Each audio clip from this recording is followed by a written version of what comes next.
Okay. जय जय श्री चैतन्य जय नित्यानंद। जय जय श्री चैतन्य जय नित्यानंद। जय द्वैत चंद्र जय गौर भक्त वृंद। जय द्वैत चंद्र जय गौर भक्त वृंद। जय जय श्री चैतन्य जय नित्यानंद। जय जय श्री चैतन्य जय नित्यानंद।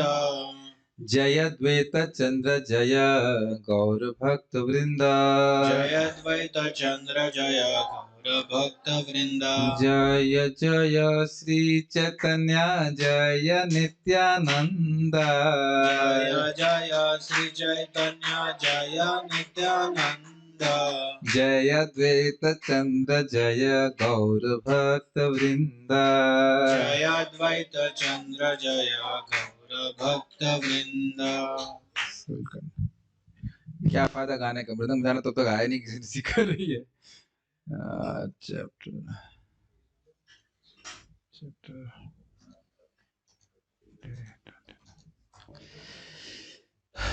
वन्देनन्ताद्भुतैश्वर्यं श्रीचैतन्य महाप्रभुं नीचोऽपि यत्प्रसादात् स्यात् भक्तिशास्त्र प्रवर्तक।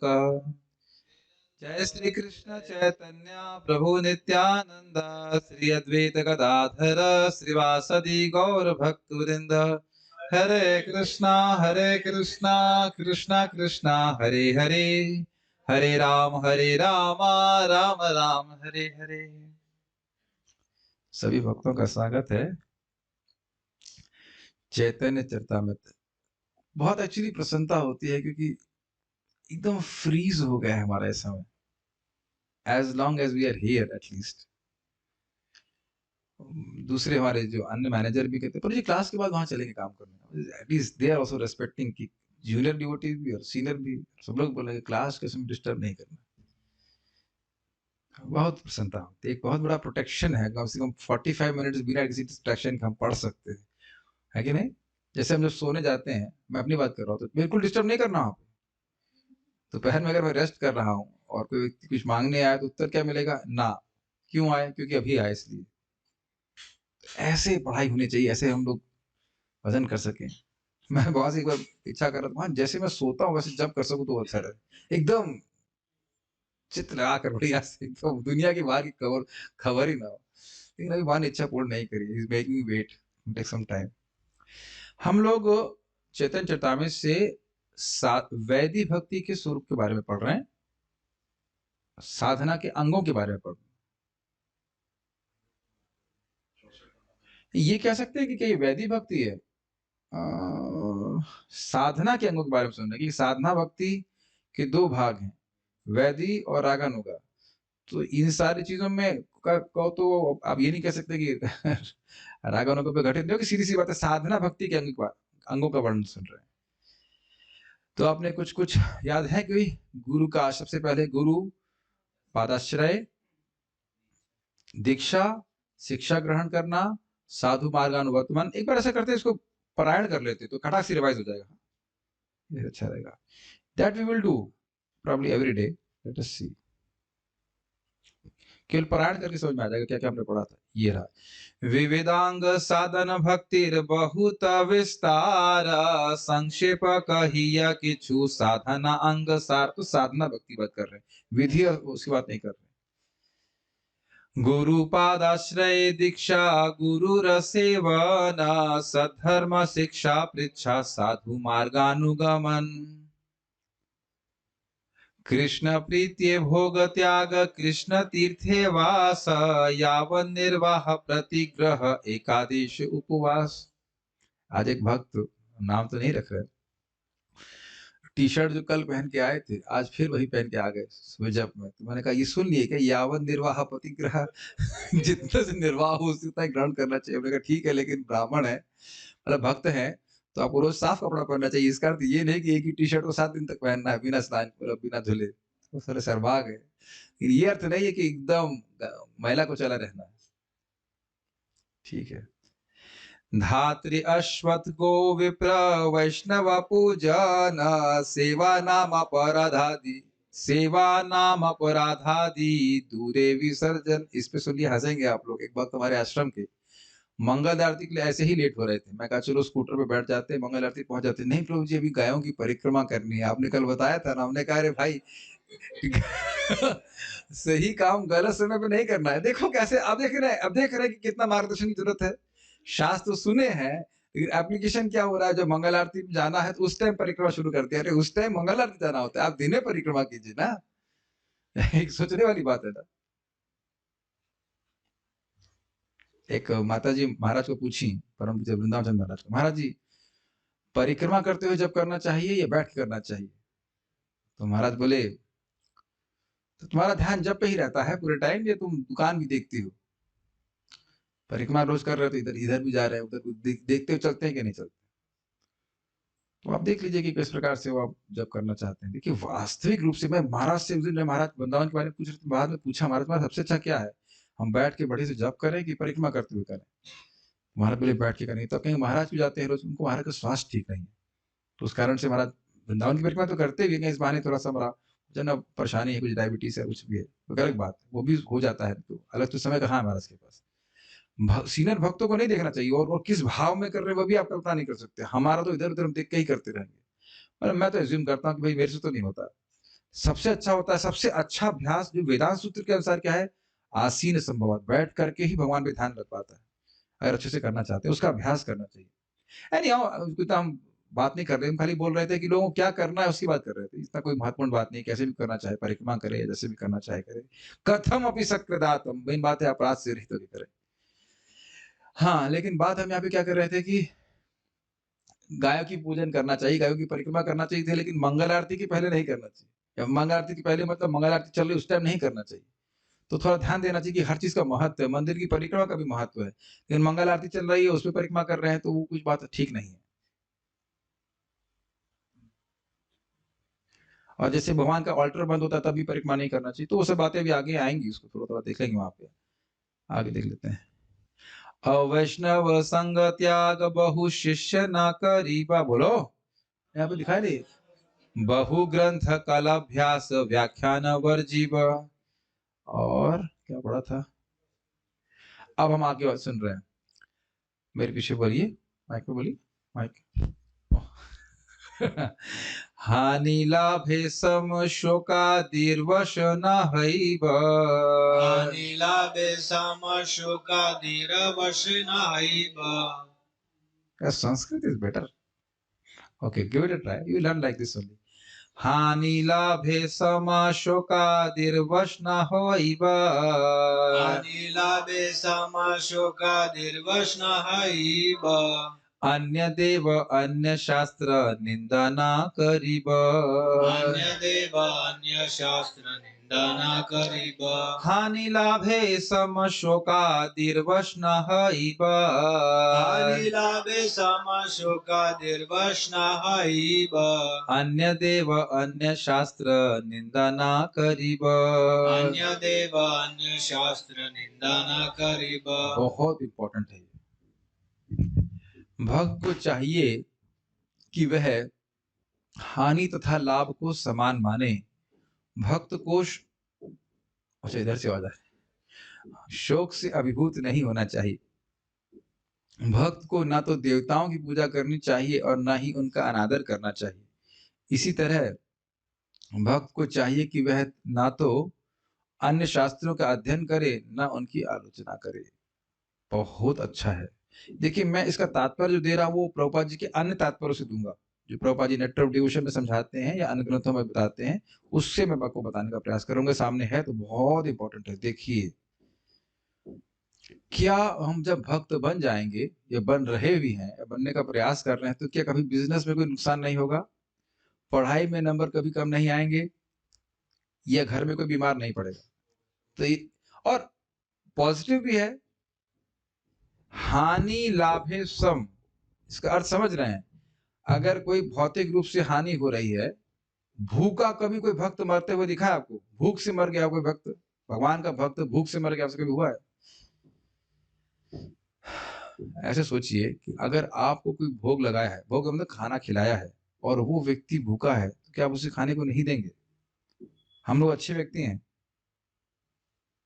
नहीं है। फिर भी इतना तो अच्छापन है ना कि हमको कोई खिलाया है और उसको, मान लीजिए हम लोग साधु लोग, चलिए हम लोग साधु लोग बनने का, साधु के वेश में हैं, चलिए घर में जाते हैं, किसी के प्रसाद खिलाते हैं, हलादनी माता जी घर में गए, खूब जम के खिलाया, तो यहाँ पे कोई कमी रख रहे हैं हम लोग? आप लोग प्रसाद बात पे कुछ करते रहे, क्योंकि आप लोग को आराम से प्रसाद मिल जाए। मन में हर व्यक्ति के अंदर कृतज्ञता रहती है। कोई किसी गुंडे को भी आप प्रसाद खिलाओगे ना, वह भी कृतज्ञता मानता है। गलत तो नहीं कह रहे? समझ रहे हैं मैं क्या कह रहा हूँ? तो अगर कोई कृष्ण को भोग लगा के प्रसाद ग्रहण कर रहा है, तो क्या वो भक्त कभी भूखा मर सकता है, बताइए? मैं तो हमेशा नहीं रहूँगा, कोई गुंडा जिसकी आपने सेवा करी वो नहीं रहेगा। कृष्ण कहाँ नहीं, कहीं न कहीं से व्यवस्था करके भगवान उस भक्त की प्रसाद की व्यवस्था करें, खाने की व्यवस्था करें, कि कभी भूखे नहीं रह सकते। मैं आपको घटना, एक छोटी-सी घटना बता रहा हूँ, मैं इसलिए वो, हाँ, खैर बहुत डिफरेंट कर जाएगा। हम खाली इसकी बात कर रहे हैं कि कभी हानि होगी, कभी लाभ होगा, दोनों में ही व्यक्ति को भगवान का भजन करते रहना चाहिए। एक और तरह से समझाएँ, मैथमेटिक्स से समझा दें, 9 के पहाड़े के अनुसार भजन करना चाहिए। 9 into 1 is equals to 9, 9 into 2 is equals to 18, 8 plus 1 is 9। हाँ, ये अच्छा लग रहा है। 9 तिया 27, 7 plus 2 9, 9 चौके 36, 6 3 9, 9 5 जा 45, 9 ये समझ रहे हैं? बड़ा ये अच्छा हो, समझ गए ना? आगे भी जोड़ लीजिएगा, बाकी पढ़ा आप पूरा कर लें, लेकिन ये समझ लीजिए कि हर परिस्थिति में, और ये समझ लीजिए कि ये बहुत जरूरी ये तब हो पाएगा जब हमारा लक्ष्य क्लियर है, कि हमारा लक्ष्य ऐसा नहीं कि जस्ट खाली मन की शांति के लिए जब कर रहे हैं, ना भाई, भगवत प्राप्ति करने के लिए कर रहे हैं। जब लक्ष्य पे नजर रहती है, तो व्यक्ति इस जगत की कठिनाइयों को नजर अनुभव कर रहा है, बट नेग्लेक्ट कर रहा है। Does it make sense? मान लीजिए कोई बुरा बोल देता है, तो क्या हम लोग अब इतने उच्च हो गए हैं कि बुरा बोलने वाले के हमको कुछ नहीं, तरुर अपनी सजना, कुछ नहीं, ऐसा तो नहीं है। बुरा तो लगता है, लेकिन ऐसा नहीं कि हम जब छोड़ दें और भक्ति छोड़ दें। मैं फिर इसको दूसरे से रिपीट करूं, रोना हो तो रोइए और हंसना हो तो हंसिए, लेकिन जब करना नहीं छोड़िए। रोने के बहुत मौके आएंगे, खूब रो लीजिएगा, और खुश होने के मौके भी आएंगे तो खुश भी हो लीजिएगा, लेकिन सुबह जब जरूर कीजिएगा।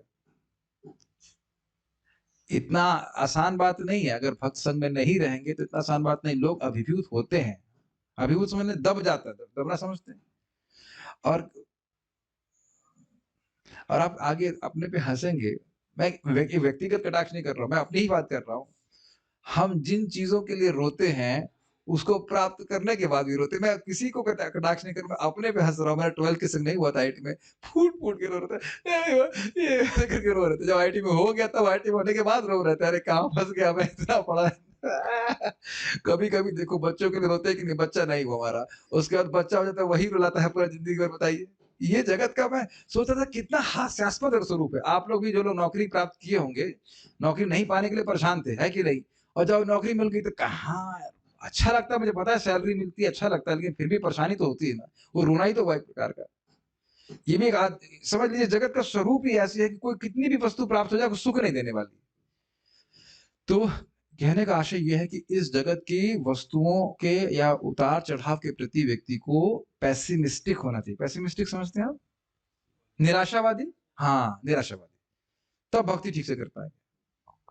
अच्छा, ऐसे समझ लीजिए, मान लीजिए हम समुद्र में हैं, और समुद्र में तो डूब रहे हैं, और उसे उठा करके नाव पे डाल दिया गया, तो आप बताइए कि नाव ऊंची नीची होगी कि नहीं? कि अब नाव एकदम जमीन की तरह से हवाई जहाज की तरह चल गया। हवाई जहाज भी हल्का हल्का ऊपर होता है कि नहीं? बीच में रफ वेदर आ जाते हैं कि नहीं? तो ये बात बहुत महत्वपूर्ण है। अब आप बताइए क्यों महत्वपूर्ण है? क्योंकि वस्तुतः देखिए, हम लोग शरीर नहीं, आत्मा है। कुछ भी डाउट है इसमें? हम रियलाइज नहीं कर रहे हैं, लेकिन डाउट नहीं होना चाहिए इसमें। भले रियलाइज नहीं कर रहे हैं, पिताजी की मृत्यु कल हो सकती है, शाप बोलना चाह, शाप बोल रहे हैं। मैंने कुछ भी, मेरे को तो मतलब ऐसा कुछ कोई रिएक्शन ही नहीं हुआ था। ठीक है, भक्ति करते करते व्यक्ति को एकदम जैसे ना,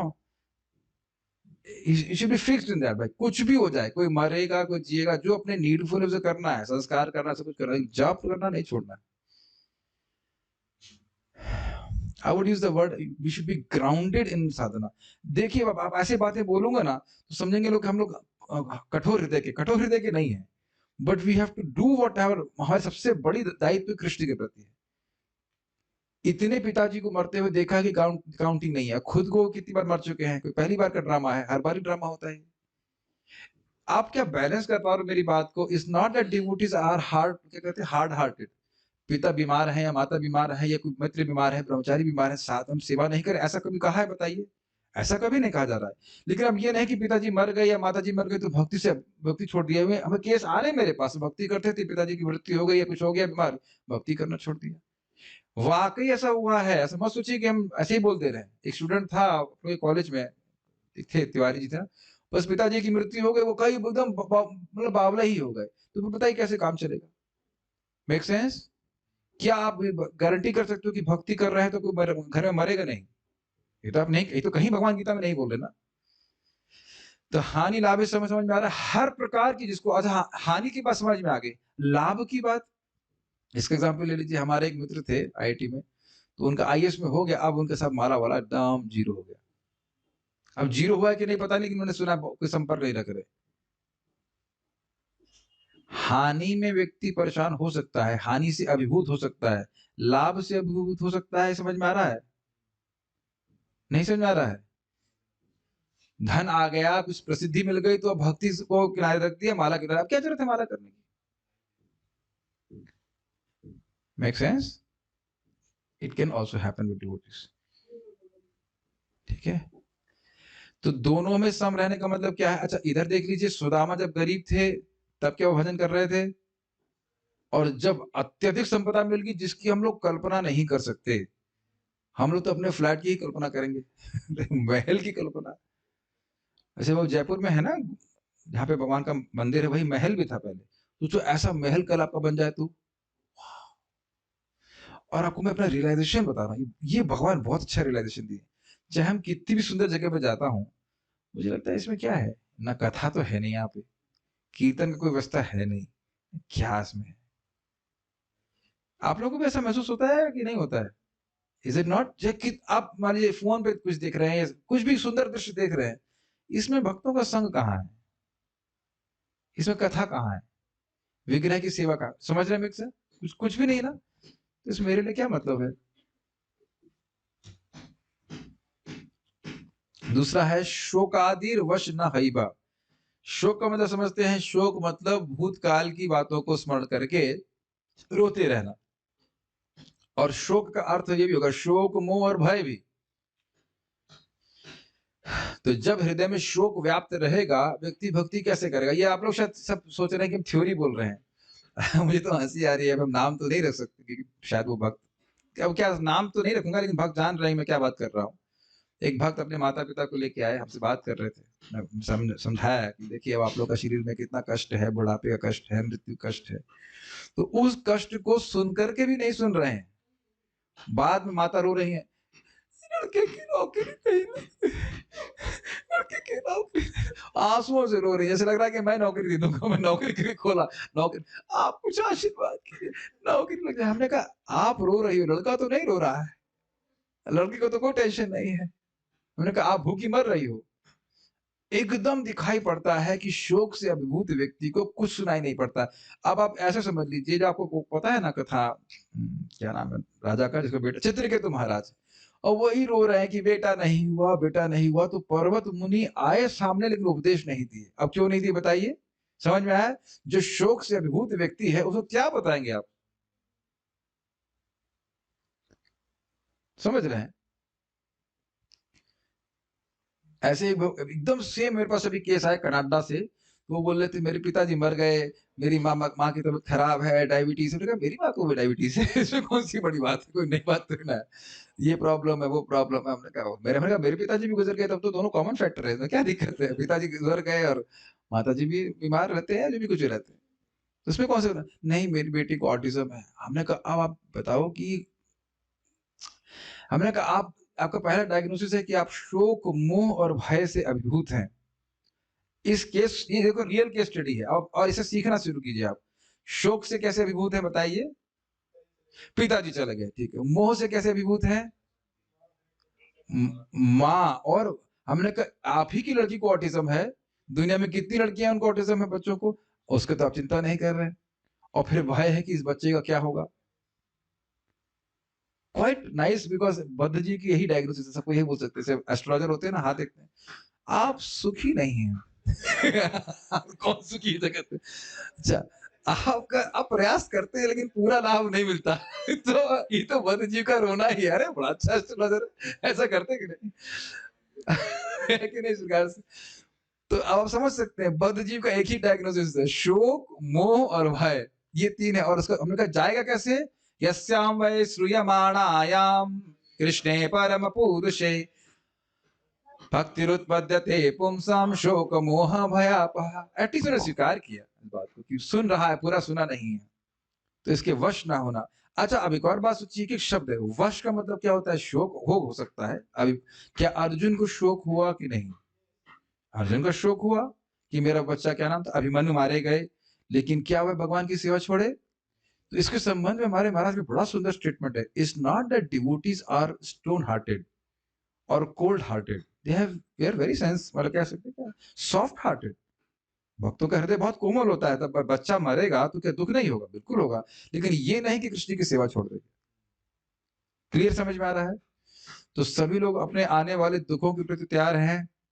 प्रभु जी, हम तो सोच रहे थे दुखों की निवृत्ति हो जाएगी, दुखों की आत्यंतिक निवृत्ति और सुखों की प्राप्ति हो जाएगी। आप क्या बोल रहे हैं प्रभु जी? पहले क्यों नहीं बताया आपने? It will be there. बल्कि आप ये देखेंगे कि भक्ति कर रहे हैं तो इतना दुख अभिभूत नहीं करते एक्चुअली आप। और आपने कभी सोचा है कि जिस चीज से मैं दुखी हूं, सामने वाला दुखी बिल्कुल नहीं है, तो यानी दुख का कारण वो वस्तु या व्यक्ति नहीं है। मेरी बातें को समझ नहीं है? एब्स्ट्रैक्ट लग रहा है आपको? मेरी फिर से मैं रिपीट कर रहा हूं भाई, जिस चीज से आप दुखी हो या मैं दुखी हूं, उससे हर व्यक्ति दुखी नहीं है। भाई मान लीजिए किसी के 9.5 आते थे और 9.3 आ गया तो वो दुखी हो गया, और सामने दूसरा वाला स्टूडेंट उसका 8.5 हो गया, वो सुखी हो गया। तो ये तो दुख और सुख का कारण नहीं है ना। ये फिर से समझ लीजिए कि हम मन की अनुकूल और प्रतिकूल वृत्तियों से अपनी पहचान करके हम सुख या दुख का अनुभव करते हैं। ये बातें समझ में आ रही हैं? जैसे छोटा सा एग्जाम्पल समझ लीजिए, इसीलिए बोला जा रहा है इनके वश में मत हो, ये इल्यूजन है। महाराज समझा रहे थे, दो लोग थे, वो है ट्रेन पकड़ने के लिए पहुंचे, तो ट्रेन उस दिन लेट हो गई, तो बाकी सब लोग दुखी हैं कि ट्रेन लेट हो गई, और वो कह अरे भाई बड़ा आनंद आया, खूब नाश्ता करके निकले और ट्रेन भी पकड़ लिया। अब बताइए, एक ही घटना है, कुछ व्यक्ति के सुख का कारण बन रही है, कुछ के दुख का कारण बन रही है। ठीक, और इसका कारण और उसको प्रैक्टिकल एप्लीकेशन क्या है? उसमें समय इन्वेस्ट नहीं करना चाहिए। आप एक और बात सोचिए, कभी कभी हम परेशानियों का चर्चा करने में इतना समय बर्बाद कर देते हैं जिससे कुछ होता नहीं है। कुछ कर सको तो ठीक है, चर्चा करो, लेकिन बार बार उसी को बोलते रहते हैं, गाते रहते हैं, और वो हमारे मन में और भर जाती है। एक बात बहुत अच्छी बोली थी भाई, अभी महाराज आए थे ना, सचिन महाराज, मैंने पूछा महाराज खुश कैसे रहते हैं इतना हमेशा, how you are always happy? और बात उन्होंने बड़ी जबरदस्त बोली, कह रहे आत्मा तो स्वरूपतः सुखी है, वह तो हम अपनी मन से डिपेंड ये करता है कि अपनी पहचान किससे कर रहे हो। मैं उसको डाइजेस्ट तो नहीं कर पाई, लेकिन बात बहुत गंभीर थी। हम अपनी पहचान अपने मन से करते हैं, अपने शरीर से करते हैं, अब इस कारण से दुखी हैं, है कि नहीं? आप फिर सोच लीजिए कि महाप्रभु की निंदा कितना लोग करते थे। खैर महाप्रभु तो कभी परेशान नहीं होते, तो भगवान है, दिव्य है, लेकिन जितनी पहचान अपने शरीर और मन से हम करेंगे उतना हम दुखी होंगे। एक छोटे से एग्जाम्पल समझ लीजिए, कथा जानते हैं कि भक्त है, एक भक्त गोदावरी में स्नान करके लौट रहे थे, पता है ना, सुना कथा, बड़ी इंटरेस्टिंग है। तो एक व्यक्ति ने उनके ऊपर थूक दिया। अब बताइए, कोई ऐसे भी थूक दे तो हमें कितना दुख लगेगा, है ना? कुछ नहीं बोले, आके फिर गोदावरी में स्नान कर लिए। उन्होंने ये माना कि गलत कार्य है, मेरे को थूक दिया, मेरे पे थूक दिया है तो मैं पवित्र हो गया, फिर स्नान किए, स्नान करके फिर आए, फिर थूक दिया, फिर भी झगड़ा नहीं किए, फिर वापस गए, स्नान करके आए, फिर आए, फिर थूक दिया, फिर स्नान करके आए, फिर आए। चौथी बार जब वो हुआ, चौथी बार हुआ, तो तब वो हाथ जोड़ने लगे, मैं क्षमा कर दीजिए। तो कहा नहीं नहीं, आपकी वजह से आज मेरा गोदावरी में 3 बार स्नान हुआ। अरे बोला टू मच है कि नहीं? अरे मतलब देखो, हमें स्टैंडर्ड तो सुनना चाहिए, भले उस स्तर पे नहीं है। तो ये बात बोल रहे हैं कि इन सब चीजों से प्रभावित ना होकर के व्यक्ति भगवान की भक्ति करे। ये डुअलिटीज तो जगत में रहेंगी, और डुअलिटी में फंस गए, हानि लाभ शोक मोह में फंस गए, तो हम फिर भक्ति करने में बहुत दिक्कत हो जाएगी, भक्ति नहीं कर पाएंगे। अच्छा, उसके बाद क्या बोल रहे हैं? अन्य देव अन्य शास्त्र निंदा ना करीबा। अन्य देव का अर्थ है कि ना तो देवताओं की पूजा करे और ना तो उनका असम्मान करे।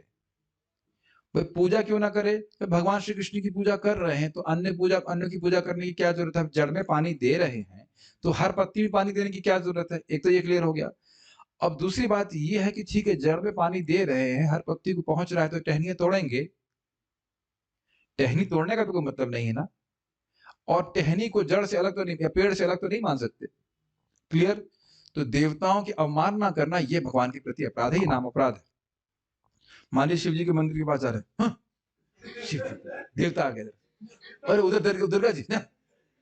तो ये भाई अनन्यता के नाम पर देवताओं की अवहेलना करना ये गलत है। जैसे मान लीजिए हम लोग टेम्पल प्रेसिडेंट की पूजा नहीं करते हैं, टेम्पल प्रेसिडेंट सामने आ जाए, टेम्पल प्रेसिडेंट ये तो भगवान नहीं है। अरे तो भाई भगवान नहीं है इसका मतलब तो है ना कि उनके अंदर भगवान नहीं है। शिव जी भगवान के भक्त हैं कि नहीं? सभी देवता भगवान के भक्त हैं। Even if they are mixed devotees, still they are devotees of Krishna. हम लोग जब शुद्ध भक्त हैं और हमारे तरफ मुंह ए मिक्स्ड डिवोटी हट, मिक्स्ड हट।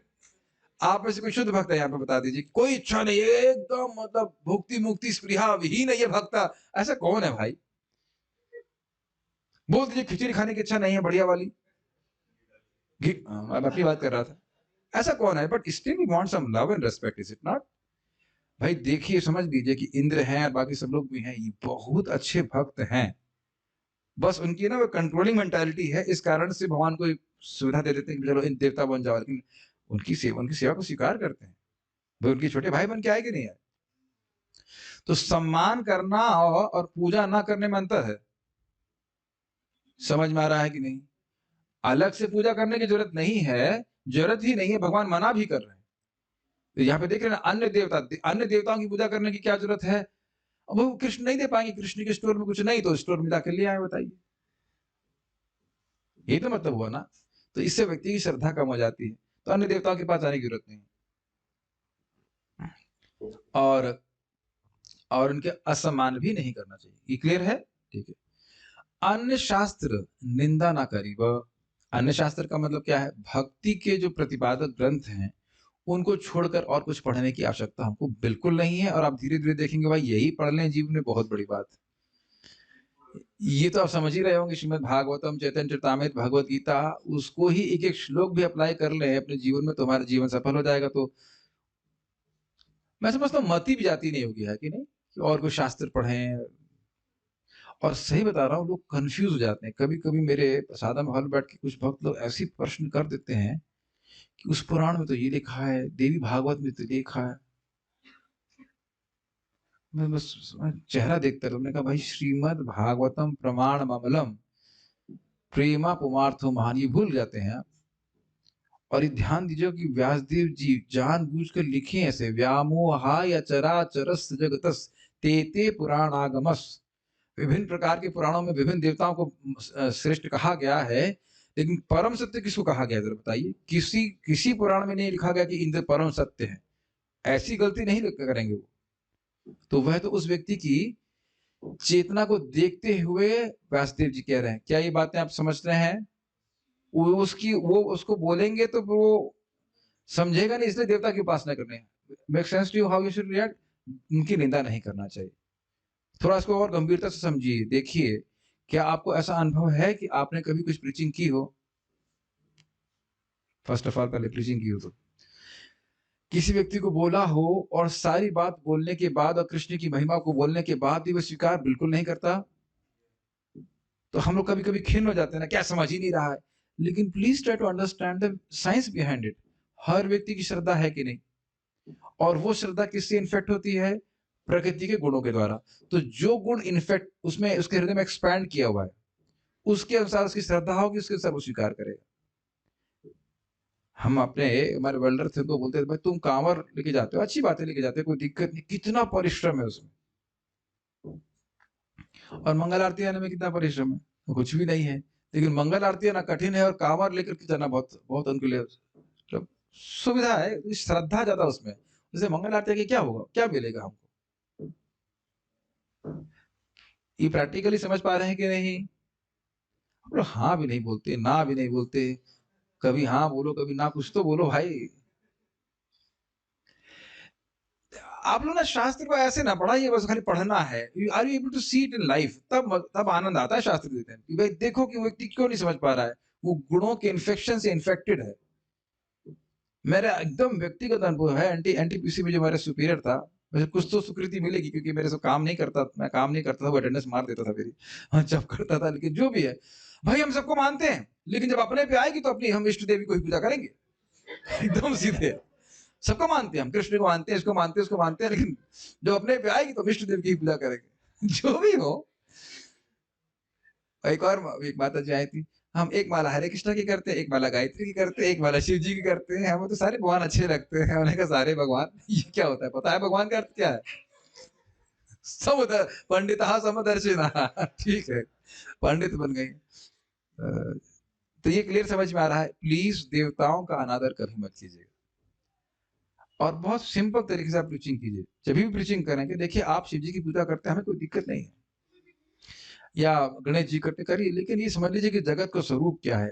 कहीं किसी आपने देवताओं की उपासना में कहीं लिखा है कि देव उपासना, इसकी देवता की उपासना करके मुक्त हो जाएगा, और कहीं लिखा है कि मुक्त होकर जाएगा कहाँ? उत्तर है नहीं। और एक अच्छी घटना बताऊंगा, आपको समझ में आ जाएगा। मैं जैसे बैठा था, ऐसे बैठा था गांव में पेड़ के नीचे, और हम क्लास दे रहे थे, और जस्ट पीछे, मतलब एकदम पीठ के पीछे बाएं हाथ पे दुर्गा जी का छोटा सा मंदिर था। तो क्लास के ही बीच में वो लोग घंटा बजाना शुरू कर दिए, उनका आरती का समय हो गया। तो मैं चुप हो गया और मैं आरती सुन रहा था कि क्या आरती में गा रहे हैं। उसके बाद रोक दिया, अपना पूरा कर दिया। फिर मैंने फिर से प्रवचन शुरू किया। मैंने कहा इस आरती में कहाँ लिखा है कि आप मुक्त होगे? कहीं नहीं लिखा था। सुख संपत्ति घर आएगी, ये आएगा, वो आएगा, लेकिन कहीं नहीं लिखा कि आप मुक्त हो जाएंगे। कि दुर्गा जी मुक्ति नहीं देती हैं, वो तो मुक्ति में बाधा उत्पन्न करती हैं। और वो बेसिकली इसलिए कि सिंसियर लोग भगवान के पास जाए। देख रहे लोग किए जा रहे हैं, साल दर साल उसको घोंट के पी गए, लेकिन ये कभी सोचा नहीं कि इसमें मुक्ति के बारे में तो लिखा ही नहीं, क्योंकि मुक्ति तुमको चाहिए नहीं, तो लिखेंगे क्यों? मुक्ति प्रदाता विष्णु एवं न संशया। कौन बोला है? शिव जी बोल रहे हैं। किसको बोल रहे हैं? दुर्गा जी को। तीन ही लोग तो भगवान के कंटेक्ट उसमें है, कंपटीशन में, शिव जी, दुर्गा जी और भगवान विष्णु। तो मुक्ति प्रदान करने वाले केवल भगवान विष्णु हैं। और दूसरा एक अर्थ होगा कि मुक्ति प्रदान करते ही हैं, मुक्ति प्रदाता विष्णु एवं। विष्णु निश्चित रूप से मुक्ति प्रदान करते हैं। जो विष्णु की उपासना करता है वो मुक्त हो ही जाता है, कोई संशय नहीं। ठीक है, तो अब ये बात हमने समझ ली कि हमारी श्रद्धा शास्त्र से गाइडेड है, वी आर गाइडेड मिसाइल्स। ठीक, अब कुछ लोग ऐसे हैं जिनकी श्रद्धा इस प्रकार की नहीं। गीता में सुना कि नहीं आपने? शास्त्र की विधि को छोड़ करके अपने मन से पूजा करते तो क्या विगति होगी? तो भगवान यही बोल रहे हैं, जो सत्वगुणी हैं लोग देवताओं की उपासना करते हैं, रजोगुणी लोग यक्ष राक्षसों की, और तमोगुणी लोग भूत प्रेतों की। अच्छा, मैं एक सेंटेंस बोलूंगा, वो समझने का प्रयास करिए। The modes of material nature expand with in the heart. प्रकृति के गुण हृदय में विस्तारित होते हैं। इसका अर्थ समझ में आ रहा है? चलिए, अभी नहीं समझ में आ रहा, ये व्हाइट लाइट ऑफ कीजिएगा 1 मिनट के लिए, और येलो लाइट को ऑन कीजिएगा। पहले व्हाइट ऑफ कीजिए और येलो ऑन कीजिए। चलिए ऐसे करिए, येलो को ऑन करिए पहले। हाँ, येलो को ऑन किया आपने, यस, और व्हाइट को ऑफ कीजिए।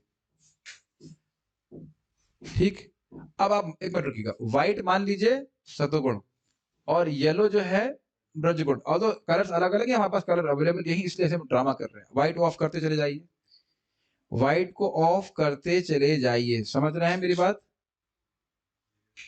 आप देख रहे हैं येलोनेस बढ़ती जा रही है कि नहीं? इसको भी ऑफ कीजिए। हाँ, नहीं, मिक्सर ऑफ नहीं कीजिए। हाँ, ठीक, अब देख रहे हैं कि अधिक पीला हो गया। चलिए, अब वापस व्हाइट कर दीजिए। अब येलो कम कर दीजिए।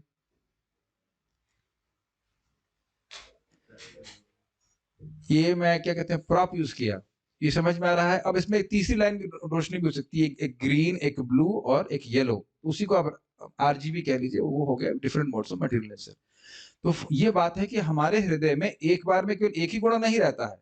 तो हमारा गुण, हमारा हृदय, हमारा जो सत्व है या चित्त है, वह विभिन्न गुणों से प्रभावित रहता है, उसके अनुसार हमारी श्रद्धा रहती है। समझ में आ गया? तो अब हमें निंदा क्यों नहीं करनी चाहिए बताइए?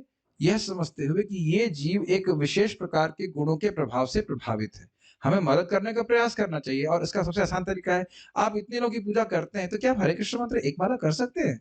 और हमेशा ध्यान रखिएगा कि जीवात्मा तटस्थ होने के कारण सजेशंस के प्रति ओपन रहता है। आप लोगों ने मेरे ट्रिक्स को तो समझ ही लिया होगा अभी तक। नहीं, मैं कुछ नहीं कह रहा हूँ, आप चाहें तो आ सकते हैं। अब उसको कैसे मना करें भाई, झगड़ा तो कर ही नहीं रहा, खाली सजेशन दे रहा है ये मैंने सीखा था वैशेषिका प्रभु से कि पुस्तक ले रहे तो पुस्तक लो, क्यों लूं, तेरे बाप का नौकर हूं ऐसे बोल देंगे, नहीं लेंगे। ये पुस्तक ले सकते हैं आप चाहें तो, ये अच्छी पुस्तक लीजिए। बहुत कठिन होता है सजेशन को मना करना, और मना कर भी दिया तो आपको भी बुरा नहीं लगेगा। हो सके तो आप आइए वृंदावन, आइए, क्या दिक्कत है, अच्छा स्थान है ये। दिस इज वेरी, आप देख रहे हैं माया, माया ऐसा करती है कि नहीं? कभी माया बोलती तुमको टीवी देखनी ही पड़ेगी, चलो पिक्चर तुम्हें देखना ही पड़ेगा, कभी नहीं ऐसे बोलती। उसके बारे में क्या विचार है जो तुमने पुराना sense gratification, what do you think about that? अगर आपको बोल दूं आज कि तुम मान लीजिए पिक्चर देखते थे, मैं आज तुमको पिक्चर देखनी पड़ेगी, आप लोग क्या बोलेंगे? क्यों देखेंगे, तेरे नौकर है, नहीं देखेंगे, गुस्सा हो जाएंगे। माया कभी देखे, माया ऐसे कभी नहीं करती। लेकिन और माया ऐसे, उसके बारे में भक्ति तो कर रहे हो, ऐसे भगवान की शरण में जाना ही, लेकिन वो देख रहे हैं, वो जान रही कि ये तटस्थ है, ये इसको सजेशन देंगे तो ये इधर बह जाएगा, कभी भी, कभी भी। ठीक है कि नहीं? तो हम खाली बातें कर रहे थे कि अगर ऐसे उनको प्रीचिंग करना पड़े तो उनकी निंदा मत कीजिए, क्या कर रहे हैं तू रजोगुण में है, तमोगुण में है, ये है, कर्मी है, फिर कोई नहीं सुनेगा आपको। उनको समझाइए कि भाई अगर आप देवताओं की पूजा कर रहे हैं तो ठीक है, नहीं तो कोई बात नहीं। मैं एग्जाम्पल देता हूँ, हमारे एक भक्त हैं, यहाँ पे भी हैं, बड़ा इंटरेस्टिंग है। तो उनके पिताजी मान गए, वो 11 माला जप करते थे, माता जी अभी दुर्गा जी की पूजा में लगी हुई थी, कम से कम 8 साल पुरानी बात होगी। तो मैंने बहुत सिंपल कहा, माता जी मान लीजिए आप दोनों लोग मर रहे हैं एक साथ, आप करिए दुर्गा जी की पूजा, हमें कोई आपत्ति नहीं, दुर्गा जी हम श्रद्धेय है, भगवान वैष्णो, ठीक, सबको दिक्कत नहीं। लेकिन हमने कहा भाई देखो, आपके पिता पति हरिनाम कर रहे हैं और आप कर रहे दुर्गा जी की पूजा, अब दोनों लोग मान लो बगल बगल मर रहे हो, तो ये चले जाएंगे वैकुंठ और आप यहाँ फिर से पैदा हो जाओगी दोबारा जन्म लेने के लिए। अब आप देखो आज वो 16 माला कर रहे हैं। अब मैं ही नहीं कह सकता कि मेरी वजह से कर रहे हैं, लेकिन स्ट्राइक तो करता है, हाँ ये तो बात सही है। एक बात ध्यान रखिएगा, भगवान की भक्ति करने वाले को भौतिक भी रूप से अच्छे से रहता है, प्लस भगवान की धाम मिलता है। वेदेशु यज्ञेशु तपः चैव दानेशु यत् पुण्य फलम प्रतिष्ठम अत्येति तत्सर्वमिदं विदित्वा योगी परम स्थान उपैति चाहते। श्रीमद् भागवतम 8वां स्कंद, पहला अध्याय, दूसरा श्लोक है ना, भगवत गीता का श्लोक है, भगवत गीता का 8वें अध्याय का आखिरी श्लोक है। वेद पढ़ने से, यज्ञ करने से, तपस्या करने से और दान करने से जो कोई भी पुण्य मिलता है, एक योगी को जो अपनी इंद्रियों को भगवान की सेवा में लगाता है, सबसे आसान तरीका क्या है? हरे कृष्णा कृष्णा कृष्णा हरे हरे, हरे राम राम राम हरे हरे।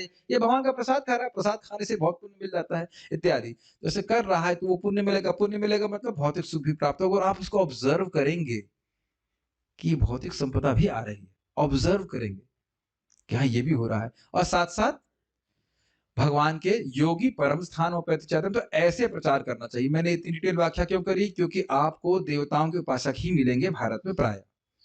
और मैं समझता हूँ कि एक बार आप हाथ खड़ा कर सकते हैं, आप ऐसे कितने लोग देवोपासक थे पहले? नॉट जस्टिस, हमने लिखा है निदान 1 2 3 4 5 6, ठीक। कितने लोग न्यूट्रल उपासक थे, न्यूट्रल गियर में थे? 1 2 3 4, ठीक है। आप भी न्यूट्रल में थे। न्यूट्रल मतलब किसी की पूजा नहीं करना। हम तो किसी की पूजा नहीं करते, मैं भी न्यूट्रल में था। हम लड्डू उपासक थे जिस पूजा में लड्डू मिले उसमें हम जाते थे, खड़े हो गए थे, लड्डू मिल जाते। लेकिन एक बात है कि हम कभी हम लोग ये नहीं करते थे कि अपमान नहीं करते थे। नहीं, कुछ भी कंसेप्शन नहीं था मेरे ख्याल से, भक्तों का कोई कंसेप्शन नहीं था, कोई कंसेप्शन नहीं था कि कौन भक्त है, भगवान है नहीं है, इस मुद्दे पे क्या बहस चल रही है कौन कौन किसको वोट अधिक मिल रहा है, इधर कोई ध्यान नहीं था। वो भी है, और ठीक ठीक अगर सिद्धांत बताया जाए तो लोग स्वीकार कर लेते हैं, ठीक है। तो निंदा नहीं करना चाहिए, निंदा करने से हमारा मन क्षुब्ध होता है, तो निंदा नहीं करना चाहिए। बातें बतानी चाहिए, भाई ये बस यहाँ जाती है, वो बस वहां जाती है, भगवान की पूजा करोगे तो भगवान के पास जाओगे, देवताओं की पूजा करोगे देवताओं के पास जाओगे। तो ये निंदा है कि भगवान की बात को रिपीट कर रहे हैं। यान्ति देवव्रता देवान श्लोक बता दीजिए, हम नहीं कर रहे, आपको झगड़ा करना है भगवान से झगड़ा कर लीजिए, तो बुरा नहीं मानेगा कोई। मैं बता रहा हूँ कोई बुरा नहीं मानता ऐसे। लेकिन अगर आप कहें कि शिव जी ऐसे हैं वैसे, तो एक तो शिव जी का अपराध हो जाएगा और प्लस उस व्यक्ति को भी गुस्सा हो जाएगा, तो ये नहीं कीजिएगा कभी, ठीक है। मैं इसलिए इसमें समय दे रहा हूँ क्योंकि ये हम लोग जैसे भक्त लोग प्रीचिंग करते हैं, ये कई बार ऐसी त्रुटि कर देते हैं। ठीक है, okay, go ahead. मुझे बहुत अच्छा प्रसंग लग रहा है। This is एक ही श्लोक पे आप विचार करें तो कितना सुंदर है। अभी एक भक्त मुझे बोले, प्रभु जी मैं जिन लोगों ने 16 माला नहीं करी उनका तो एग्जाम अच्छा हुआ, और मैंने 16 माला कर रहा था, मेरा एग्जाम अच्छा नहीं हुआ। हमने कहा तू पढ़ाई कर रहे थे? हम बोले कि थे कि 16 माला करोगे बिना पढ़ाई पे पास हो जाओगे, ऐसे तो नहीं बोल रहे हैं। फिर बोले हाँ पूरा तो 100% तो नहीं दिया था, पढ़ाई तो करनी पड़ेगी। ये तो नहीं बोल रहे कि 16 माला, मान लो हम 16 माला कर रहे हैं, आप भी 16 माला कर रही हो, तो आप IAS एग्जाम निकाल लोगे ऐसे ही। चलो हम 16 माला कर रहे हैं, पहुंच जाते हैं CA निकाल लेंगे। ऐसे तो ना होता है, फिर कुछ पढ़ना भी तो पड़ेगा, ऐसे तो नहीं होता है। ये तो है ही। लोग ना प्रोसेस बड़ा अजीब तरह से करते हैं। आप कुछ प्रीचिंग करेंगे तो बड़ा अलग तरह से प्रोसेस करते हैं। आगे सुनते हैं। बहुत अच्छा बात है। मेरे पीछे बोले, इसको 2-3 बार बोलेंगे। विष्णु वैष्णव निंदा ग्राम्य वार्ता नाशुनी विष्णु वैष्णव निंदा ग्राम्य वार्ता नाशुनीव प्राणी मात्रे मनोवाक्ये उद्वेगनादिव प्राणी मात्रे मनोवाक्ये उद्वेगानादिव विष्णु वैष्णव निंदा ग्राम्य वार्ता नाशुनीव विष्णु वैष्णव निंदा ग्राम्य वार्ता नाशुनीव प्राणी मात्रे मनोवाक्य उद्वेगनादिव प्राणी मात्रे मनोवाक्ये उद्वेगानादिव विष्णु वैष्णव निंदा ग्राम्य वार्ता नाशुनीव विष्णु वैष्णव निंदा ग्राम्य वार्ता नाशुनीव प्राणी मात्रे मनोवाक्ये उद्वेगनादिव प्राणी मात्रे मनोवाक्ये उद्वेगानादिव विष्णु वैष्णव निंदा ग्राम्य वार्ता नाशुनीव विष्णु वैष्णव निंदा ग्राम्य वार्ता नाशुनीव प्राणी मात्रे मनोवाक्ये उद्वेगनादिव प्राणी मात्रे मनोवाक्ये उद्वेगानादिव। देखिए, आप लोग कभी रिफ्लेक्ट नहीं करते कि हरि नाम में अनंत शक्ति है, तो हमें अनुभूत क्यों नहीं होती है? आप ये देखिए, महाप्रभु हरे कृष्ण मंत्र देने के लिए आए, तो ये सब बातें क्यों बोल रहे हैं? इन सब का लिंक हरे कृष्ण मंत्र के जप और उसका पूर्ण लाभ उठाने से है। Does it make sense? और एक भक्त ने बहुत सुंदर बात बोली, अपराध वो नहीं है जो हम सोचते हैं, अपराध वो है जो भगवान सोचते हैं। भगवान मानते कि ये अपराध है। पावरफुल श्लोक। दुर्वासा मुनि, अभी आ ही जाएगा, दुर्वासा मुनि नहीं मान रहे थे कि मैं अमरीश महाराज का अपराध कर रहा हूं। उनके मानने से क्या हुआ? हमें नहीं, it's like this kind of श्लोक है। बात बहुत हैवी है। ये हम सोचते हैं कि हम कुछ कर रहे हैं और वो अपराध नहीं है। भगवान के दृष्टि से देखते हैं, भगवान कृपालु है, दयालु है, फिर भी कुछ अपराध होता है तो कुछ कृपा में कमी आती है ना। ध्यान देना चाहिए इस बात पे। अपराधों से बचेंगे तो स्पीड बहुत तेज हो जाएगी। स्पीड ब्रेकर नहीं रहेगा तो गाड़ी की स्पीड तो बहुत तेज है कि नहीं अपने आप में। भक्त को भगवान विष्णु या उनके भक्तों की निंदा कभी नहीं सुननी चाहिए। ठीक है, भक्त को समाचार पत्र क्लियर बता रहे हैं प्रभुपाद, समझ ना पाए ग्राम वार्ता करता क्या है। भक्त को समाचार पत्र अथवा स्त्री पुरुषों की प्रेम कथाओं वाली पुस्तकें या इंद्रियों को अच्छे लगने वाले विषयों को पढ़ने या सुनने से बचना चाहिए। प्रभुपाद जी तुम क्लियर कर दी ग्राम्य वार्ता का मतलब क्या। भक्त को चाहिए कि मन या वचन से किसी जीव को ना सताए, भले ही वह कितना ही तुच्छ क्यों ना हो। तात्पर्य पढ़ के फिर उसको डिस्कस करते हैं। प्रथम 10 अंग करणीय हैं और अगले 10 अंग निषेधात्मक हैं। इस तरह प्रथम 10 अंग प्रत्यक्ष कर्म है तो अगले 10 अंग अप्रत्यक्ष कर्म है। देखिए, समझने का प्रयास कीजिए। गुरु पादाश्रय से लेकर के जो 10 थे जिसमें करना था, और अभी हम क्या सुन रहे हैं, क्या नहीं करना है। और प्लीज समझिए, चतुश्लोकी भागवत बोला यही जिज्ञासा करनी है, भक्ति में प्रगति कैसे हो और भक्ति में जो रुकावटें हैं उसे हम दूर कैसे करें, अपराध कैसे दूर करें। एक एक को समझने का प्रयास कीजिए। विष्णु वैष्णव निंदा, भाई विष्णु की निंदा नहीं करनी चाहिए। और विष्णु की निंदा क्यों कैसे कर सकते हैं? शास्त्र की निंदा के द्वारा। शास्त्र की बात पे अविश्वास करना ये भगवान की महिमा को कहना कि भगवान की महिमा बहुत अधिक कही गई है, इतने तो है नहीं, ये सब भगवान की निंदा होती है। जैसे शिशुपाल तो कहा करता था, वो तो बहुत ही ग्रॉस था, अन्यथा भी लोग आप देखते नहीं क्यों कहते हैं राम एक इंसान थे, एक राजकुमार थे, इत्यादि। या कृष्ण कृष्ण की मृत्यु कैसे जानिए, 10 लाख व्यूज गधों के वो लिखना भूल जाते हो, और गधे ही तो वापस देखते हैं। गधों के 10 लाख व्यूज का क्या मतलब हुआ? पशु जैसे तो है, हम लोग को पता नहीं है, भागवत कभी पढ़े नहीं है। तो एक गधा बोल रहा है, दूसरे गधे सुन रहे हैं, दूसरे नहीं, मिलियंस व्यूज हो सकते हैं, लेकिन उन गधों के व्यूज से कोई मतलब नहीं है। मूर्ख है। आप कौन बोलते हो गधे बोलने वाले? हम कहाँ बोल रहे हैं, भगवान बोलते हैं। अवजानन्ति माम मूढ़ा मानुष्यम तनुमाश्रितम। जो मूर्ख है वो सोचते हैं कि कृष्ण मनुष्य का रूप लेकर के आए, भागवत कभी पढ़ते नहीं है। ठीक। वैष्णव निंदा तो और खतरनाक है। आप कभी एक्सपेरिमेंट करके देखिएगा, किसी का छोटा बच्चा हो, अब सुंदर दिखता हो कि नहीं, वो खाली अरे कितना क्यूट बच्चा, अरे देखो माँ इतना प्रसन्न हो, इतना खुश। मतलब हम जानबूझ करके ये समझते हुए कि भाई वैष्णव निंदा नहीं करनी चाहिए, मैं कितनी बार इसको किया। कोई कोई भक्त है, उनका बच्चा, अरे कितना प्यारा बच्चा है, क्या नाम है इसका, वटेवर, गौरांगा या जो भी नाम उसको, बड़ा अच्छा बच्चा है, लगता है ये तो बड़ा अच्छा भक्त बनेगा। क्या हरे कृष्णा करता है, कुछ बोलता हो या ना बोलता, हाँ ये प्रभुपाद बोलता है, पाऊपाद कुछ भी।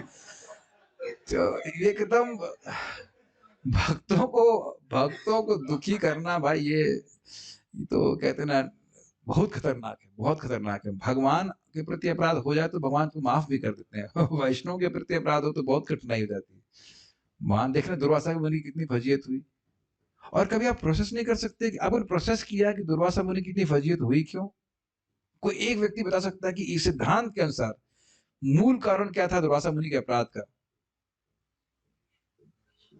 द्वेष। द्वेष was not really the cause. अहंकार। मैं सन्यासी, त्यागी, ये गृहस्थ, और मुझसे पहले खा लिया, जो कि खाए नहीं थे, खाली पानी पी लिए थे। देख रहे हैं अहंकार कितना खतरनाक होता है। छोटी सी बात को इतना बड़ा कर दिया, कोई पानी पी लिया तुम इसके लिए इतना मतलब जान मार दोगे, देख लीजिए कितना अहंकार है।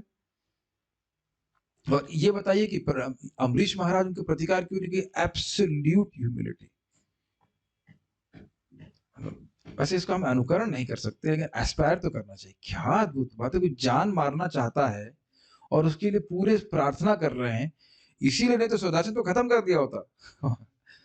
वैसे सुदर्शन भी मारता नहीं, ब्राह्मण है इसलिए मारता नहीं, लेकिन फिर भी जलाए तो सही।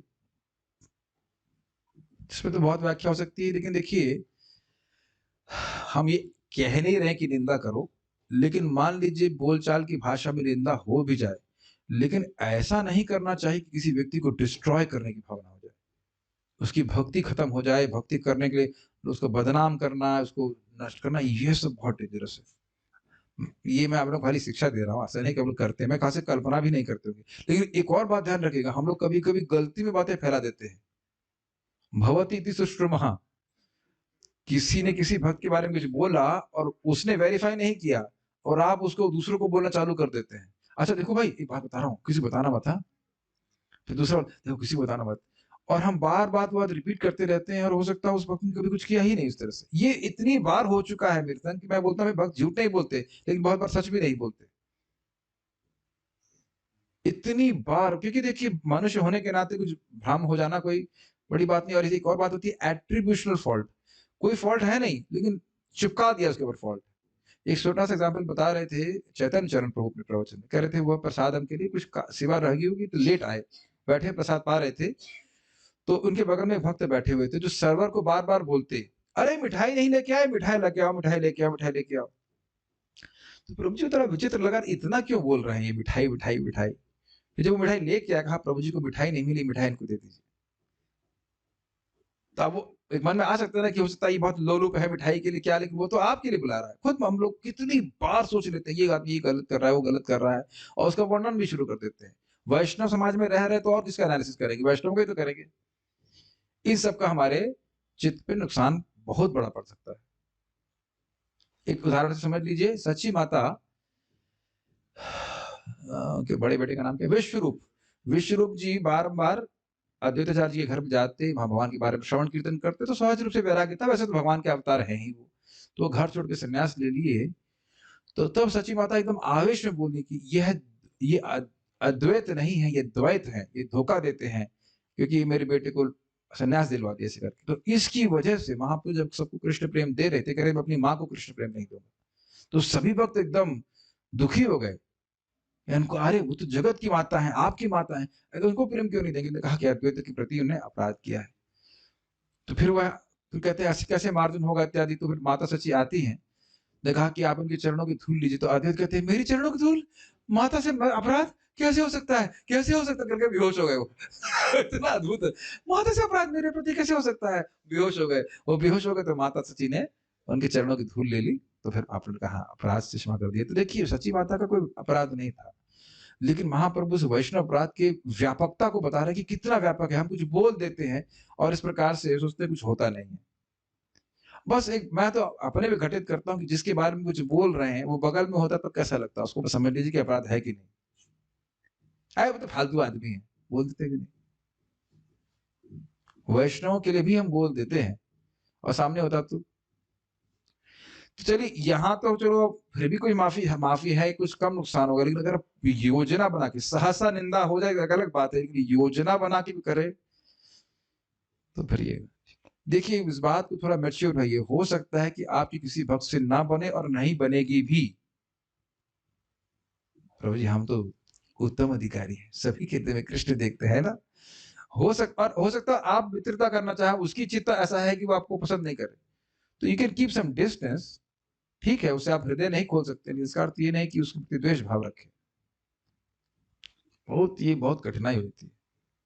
भक्तों के बिना हम भक्ति में प्रगति नहीं कर सकते, और ये सब चीजें होने से बड़ी भक्ति में दिक्कत आ जाती है। तो इसलिए व्यक्ति को सतर्क रहना चाहिए। मैंने कहा, एक व्यक्ति पूछे महाराज से, महाराज वैष्णव की निंदा करना, वैष्णव का मतलब अपराध हो जाए तो बड़ा दिक्कत है, तो अच्छा है कि अकेले में रहें। पूछे थे आप, यहीं पे पूछे थे मैसेज करके। महाराज भाई बिजली का उपयोग करते हैं? हाँ करते हैं। तो करंट नहीं लगता है? तो करंट लगता है इसका मतलब था ना कि बिजली का उपयोग करना नहीं सीखेंगे। कैसे उपयोग कर रहे हैं उससे बचिए। आप लोग रोज गीजर यूज करते हैं, डर लगता है ना करंट लग जाए। आप लोग को नहीं लगा कभी करंट? ना भी लगता हो, लेकिन रोज मन में आप लोग को आता नहीं है कि शायद करंट लग सकता है, तो ध्यान से आदमी टच कर। मैंने सुना है रशिया में लोग पता है कैसे टच करते हैं? ऐसे टच करते हैं, ऐसे ऐसे नहीं पकड़ेंगे लोहे की वस्तु को, इसमें करंट आ रहा हो, ऐसे पकड़ेंगे। करंट लगेगा तो हाथ ऐसे अपने आप आसानी से खींच जाएगा, ऐसे पकड़ेंगे तो पकड़ में आ जाएगा। टेस्टर यूज नहीं करते। पर आइडिया इज कि हम सतर्क रहते कि नहीं, बस खाली मैं ये कह रहा हूँ। सतर्क रहेंगे तो फिर व्यक्ति प्रगति करेगा। गाड़ी चलाते हो क्या, गाड़ी चला रहे हैं, ये नहीं देखते कि एक्सीडेंट हो जाएगा,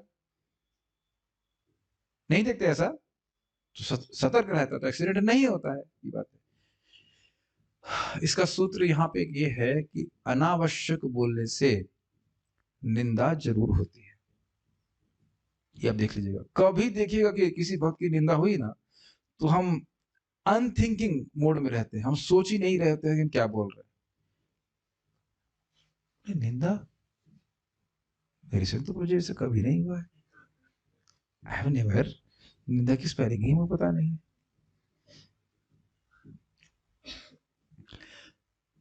अब इसे बहुत सारी बातें खुल जाएंगी कि मान लीजिए कोई व्यक्ति वाकई गलत कर रहा है, तब तो जो उसका अधिकारी व्यक्ति उसको बता देना चाहिए। और इसमें बहुत सारी बातें हैं, बहुत सारी बातें आप आ जाएंगी। देखिए, मान लीजिए कोई आपकी निंदा कर रहा है और आपके स्टूडेंट्स भी हैं, और उनकी आपके स्टूडेंट्स से आपकी निंदा कर रहा है, तो to protect the students you have to clarify the matter. यद्यपि हम उस व्यक्ति से द्वेष नहीं कर रहे हैं, लेकिन मैटर को क्लैरिफाई करना जरूरी है। क्योंकि देखिए, जरा सा भी झूठा नेगेटिव सुन लिया ना, तो जो टीचर है उसके ऊपर से श्रद्धा चली जाती है, उस व्यक्ति की भक्ति नष्ट हो जाएगी। To protect their devotion we have to speak like that. Are able to balance, not that कि जो व्यक्ति पागल है वो तो क्या है, पागल व्यक्ति क्या नहीं बोलेगा और बकरी क्या नहीं खा सकती है, तो कुछ भी बोल सकता है। मैं कोई छोटा सा एग्जाम्पल देंगे, आप हंसेंगे। मैं इंडोनेशिया में भक्ति वृक्ष, कुछ कोई बड़ा प्रोग्राम नहीं है, इतने भक्त आते थे, भक्ति वृक्ष करके आया, एक किताब पढ़ा के आया। एक व्यक्ति मेरे प्रोग्राम में आया ही नहीं कभी भी। उसने शक्ल भी नहीं देखी मेरी, जूम पे क्लास नहीं हो रही थी, और बाद उसने बड़ा कैंपेन चालू कर दिया। जो व्यक्ति मुझसे मिला ही नहीं कभी, बताइए। मैं उससे कभी मिला नहीं, वो मुझसे कभी मिला नहीं। मुझे सुदामा प्रभु बता रहे थे, बहुत कुछ होगा, कोई द्वेषी व्यक्ति होगा जो अब क्यों द्वेष कर रहा है ये पता नहीं। क्लास में तो आओ, कम से कम क्लास में भी नहीं आए, तो आप बताइए इसके लिए किसको रिस्पॉन्सिबल करेंगे? क्या बोलेंगे बताइए? उसको भक्तों ने बोला कि हाँ, तुम आप समाज से थोड़ा दूर रहो, तुम परेशान कर रहे हो भक्तों को। दैट्स क्यों? क्यों बताइए? क्योंकि अन्य भक्त उससे प्रभावित हो रहे हैं। क्वारंटाइन कर देना पड़ता है कभी-कभी लोग समझ रहे हैं? वायरस हम लोग को फैला देंगे। ये आप समझ ही रहे होंगे, हम एकदम देखें कैसे भोले-भाले भक्तों की श्रद्धा लोग डिस्टर्ब कर देते हैं एकदम। This is the greatest offence. अगर आप किसी की जो भगवान पे श्रद्धा है, गुरु पे श्रद्धा है, उसे काट दीजिए। बहुत अच्छे वैष्णव बोल रहे थे, क्या कह रहे थे कि तुम रिस्पॉन्सिबिलिटी लेने का सामर्थ्य रखे नहीं हो, और जो व्यक्ति की प्रामाणिक गुरु की शरण लिया, उसकी तुम शरण काट रहे हो। इससे तुम्हारा क्या प्रयोजन सिद्ध होता है यार बताइए? और एक छोटा सा एग्जाम्पल लिए, मंथरा ने क्या किया बताइए? प्रैक्टिकली देखिए, कुछ व्याख्या करने की जरूरत तो है नहीं। मैं इसलिए बोल रहा हूं, आप लोग शायद शब्द के प्रभाव को कम आंक रहे हैं। शब्द का प्रभाव बहुत अधिक है। और मैं और भी कहना चाहता हूँ, चक्रवर्ती बात इसमें कहते हैं कि क्या करे भाई, हमने थोड़ा सा निंदा कर दी, इसमें क्या दिक्कत है? कि नहीं, थोड़ा कुछ बोल दिया तो इसमें क्या दिक्कत है? तो कहते हैं देखो, तीर लगते हैं शरीर में, सहन कर लेता कि नहीं? लेकिन जो शब्द लगता है वो मर्म हृदय को मतलब कचोड़ देते हैं या दुख देते हैं, वो कई साल तक व्यक्ति याद रहता है। मैं फिर उदाहरण आपको दूंगा। एक डिवोटी माता जी बहुत अच्छी कुक है, मतलब सुपर कुक। तो बोले कि प्रभु जी, आज मुझे याद है जब मैं शादी होकर के आई थी, तो मैंने हलवा बनाया और मेरी सास ने बोला अच्छा माल डाला है तो बनेगी अच्छा। तो 30 साल 40 साल के बाद भी उनको ये बात याद थी। मैं एक लौकिक उदाहरण दे रहा हूँ, लेकिन मैंने ऑब्जर्व किया कि देखो कैसे व्यक्ति को कुछ खराब बोल दो, उसको जन्म मतलब कितने समय तक याद रहता है ना? It's like resonating it. आप समझ में आए निंदा की बात? और आप देखिए, जब क्या नाम है उनका, दुर्वासा वैकुंठ पहुंचे तो आगे कहते हैं अहम भक्त पराधीनो, मैं आपकी कोई मदद नहीं कर सकता। जो पूरे जगत की मदद करने वाले हैं वो विष्णु भगवान कह रहे हैं मैं आपकी कोई मदद नहीं कर सकता, आपको दुख ही भोगना होगा। और यही शब्द जो है गोपाल चपाल से महाप्रभु ने बोले थे। गोपाल चपाल ने पता क्या किया था? श्रीवास ठाकुर घर के बाहर, है ना, उसी ने किया था ना? नहीं नहीं, हरिदास ठाकुर नहीं, श्रीवास ठाकुर के घर के बाहर गोपाल चक्रवर्ती नहीं, गोपाल चपाल ही था। गोपाल चपाल ने ही दुर्गा जी की पूजा का सामान रख दिया और दरवाजा खोला। जब श्रीवास ठाकुर जी ने मुस्कुराया, कहा तो आप समझ गए ना कि मैं दुर्गा जी की उपासना कैसे करता हूँ। उन्हें कोई दिक्कत नहीं है, उन्हें कोई कुछ ही बोलते रहो, लेकिन उसकी वजह से कोड़ हो गया, बहुत कष्ट भोगा उसने। और गोपाल चपाल ने बोला महाप्रभु की मैं तो रिश्ते में तुम्हारा मामा लगता हूँ, मतलब गायों के रिश्ते में इतना दुख भोग रहा हूँ, सबको दुख तुमने निवृत्त किया है, दुखों से निवृत्त किया है, तो मेरा भी उद्धार कर दो। तो महाप्रभु दांत पीस के बोले अरे तू अभी कहाँ दुख भोग रहा है, तेरे तो अभी मैं आगे नरक में डालूंगा तब समझ में आएगा।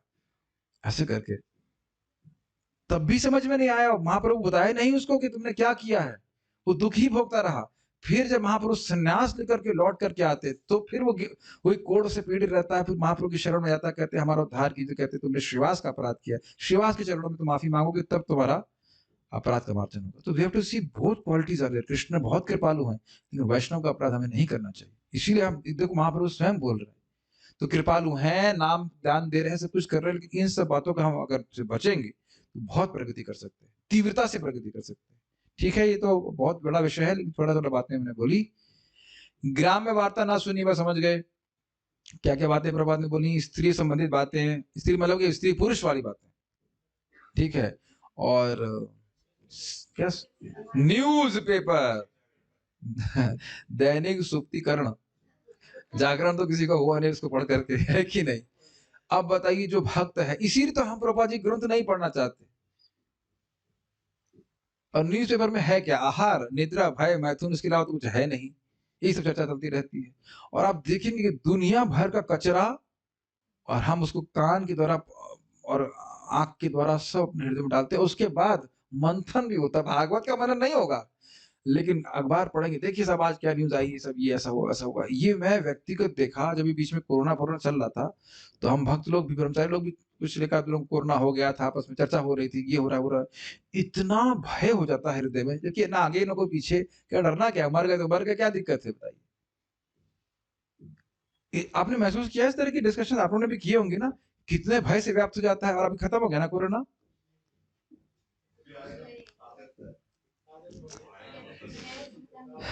अपने चित्त में देखिए ना, चित्त कैसा है आपका समय, कोई डिस्कशन नहीं है तो कोई भय नहीं है।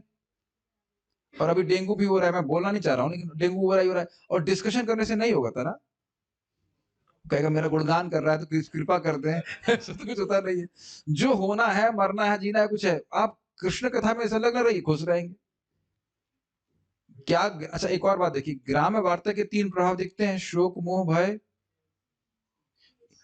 ये श्लोक इतना सुंदर है ना, केवल ग्राम्य वार्ता से बचे तो व्यक्ति बहुत प्रगति कर सकता है। यही रघुनाथ दास गोस्वामी को बोले, ग्राम्य वार्ता न सुनी वे काने, ग्राम्य वार्ता न कही वे।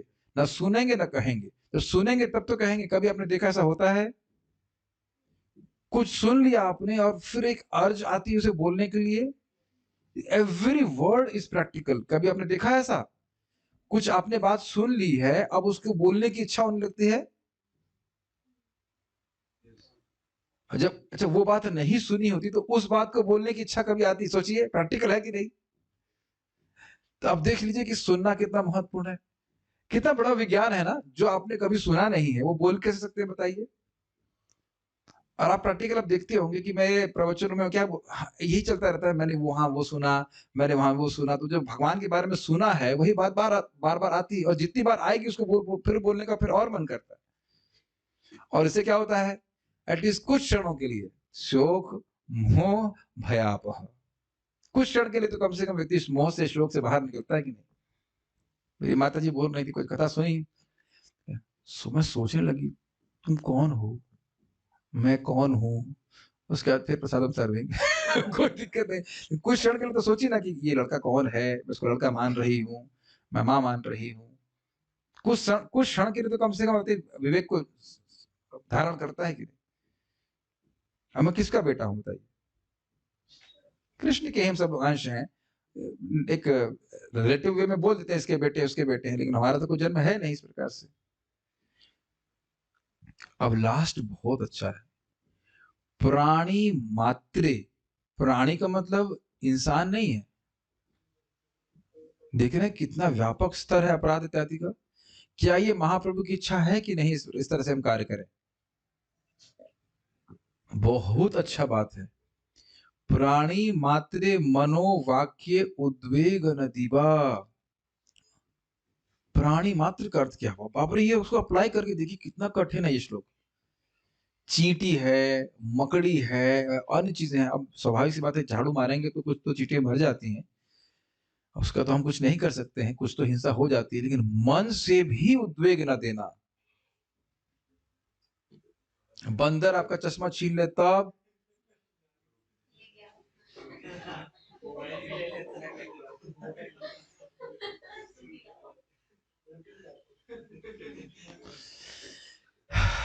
देखिए अगर हम मन से भी किसी को कष्ट पहुंचाने के बारे में सोचते हैं तो उससे हमारी भक्ति डाउन होती है। भक्ति डाउन का मतलब होता है एटलीस्ट भक्ति का उत्साह कुछ कम हो जाएगा। और फिर वाक्य से तो कहना ही क्या। क्या आप लोगों ने कभी रिफ्लेक्ट किया है कि बुरे शब्द हमको बहुत बुरे लगते हैं। मुझे पता है उस दिन आपने बहुत डांटा था हमें प्रसादम डिस्ट्रीब्यूशन के समय। कभी आपको डांट पड़े तो मालूम चलेगा आपको, लेकिन फिर हमने क्षमा भी मांग लिया था। बस हो जाता है, देखिए वहां पे कोई उद्देश्य द्वेष नहीं होता, कभी कभी मिसमैनेजमेंट में कभी उन लोगों को गुस्सा होना पड़ जाता है, क्या कह सकते हैं, बड़ा कठिन लगता है। लेकिन हमने सबको गुस्सा होते हुए देखा है इस प्रकार से, लेकिन हम उसको जस्टिफाई नहीं कर रहे, नहीं चाहते। तो हम चाहते हैं कि क्या होता है कि जब व्यक्ति कुछ बोलता है तो जरूरी नहीं कि उसकी बात सबको तुरंत वैसी समझ में आती हो, ये भी कठिनाई होती है। तो कभी कभी मैनेजमेंट में ऐसा हो जाता है सेवा करते समय, लेकिन ऐसा नहीं होता। लेकिन पॉइंट इसमें खाली बोल रहा हूँ कि उद्वेग नहीं देना। उद्वेग का अर्थ क्या होता है, बताता हूँ तेरे को, क्या तू बाहर आ, बताता हूँ तेरे को। अब बेचारे को डर लगेगा, बाहर जाऊंगा तो क्या करेगा मेरे का। क्या आपने ऐसे शब्द सुने हैं कि नहीं।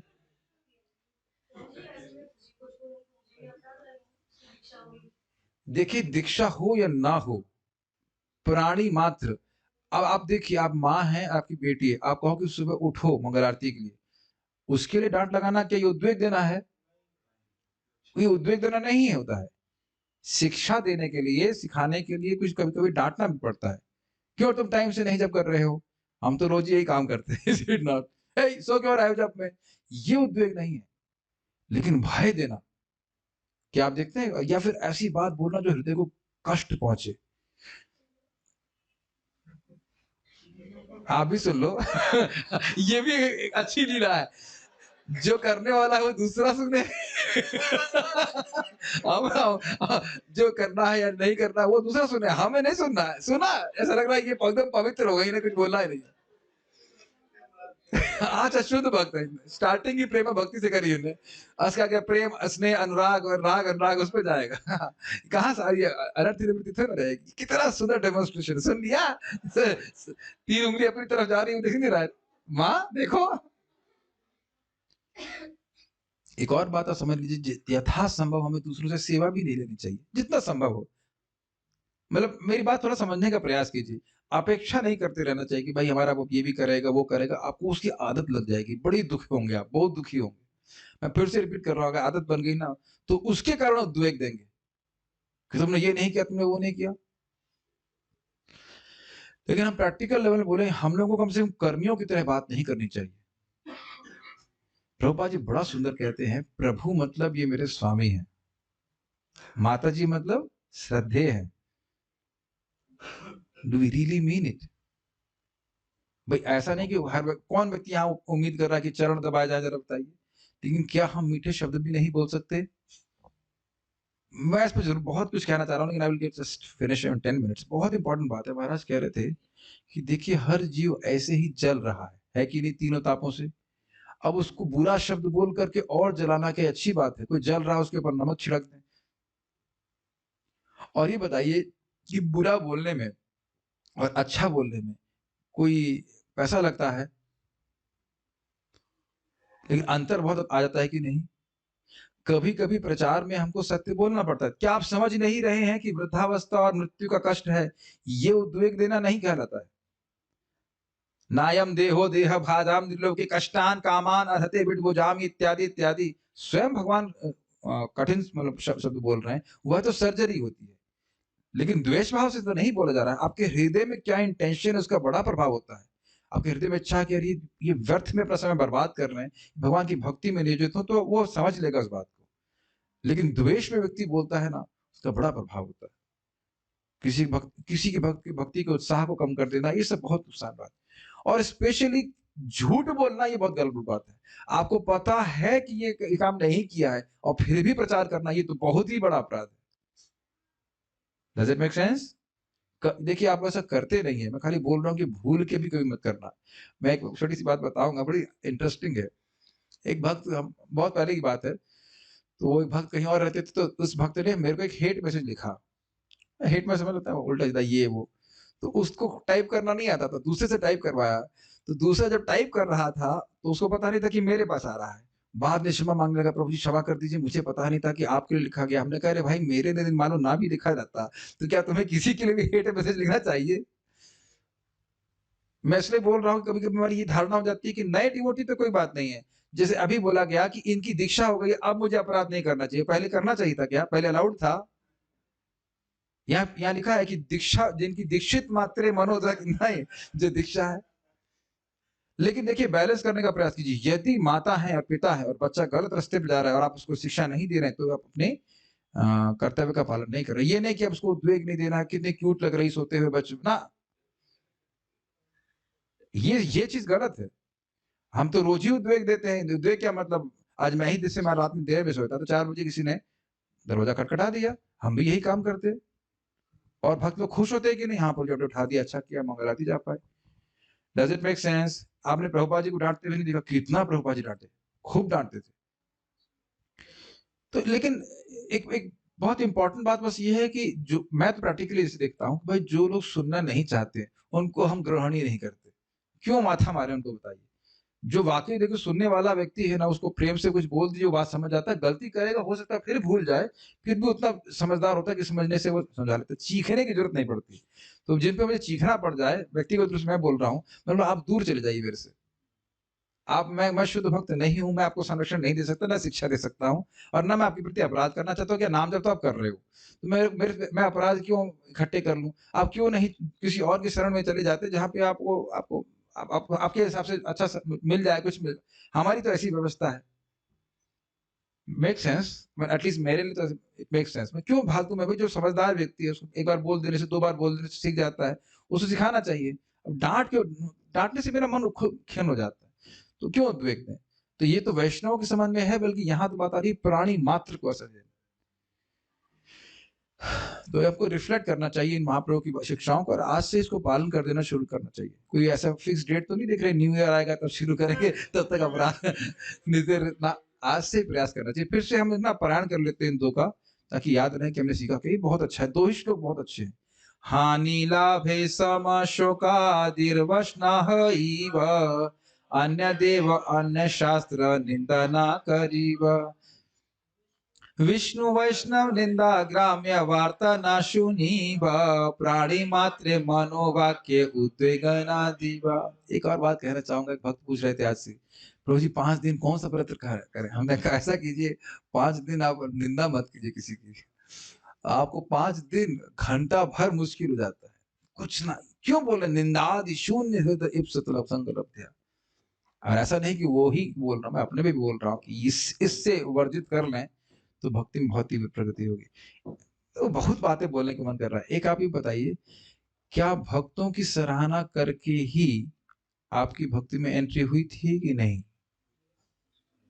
या तो कोई प्रवचन अच्छा लगा, या कीर्तन अच्छा लगा, या प्रसाद अच्छा लगा, कुछ भक्ति की किसी की भक्ति में सेवा की सराहना करी। क्लियर? जब तो समझ सराहना करेंगे तो भक्ति में प्रगति करते जाएंगे। और ये क्या है, ये तो अच्छा नहीं है, ये है वो है, तो फिर कुछ भक्ति में कठिनाई आएगी।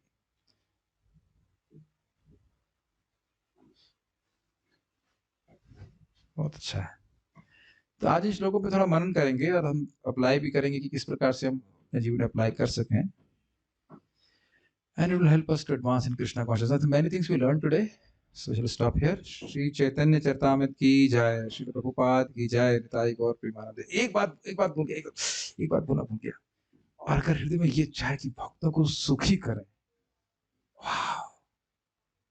हमेशा ये हो कि हम भक्तों को सुखी, और सुखी का मतलब समझ रहे उनकी भक्ति बढ़ जाए, ऐसे मदद कर दें, उनका उत्साह वर्णन हो जाए, कितना भगवान का आशीर्वाद होगा। चलिए हम यहाँ रुक जाएंगे, बहुत सारी बातें करने के लिए है, लेकिन ये सब बातों पे आप थोड़ा विचार कीजिएगा। Thank you.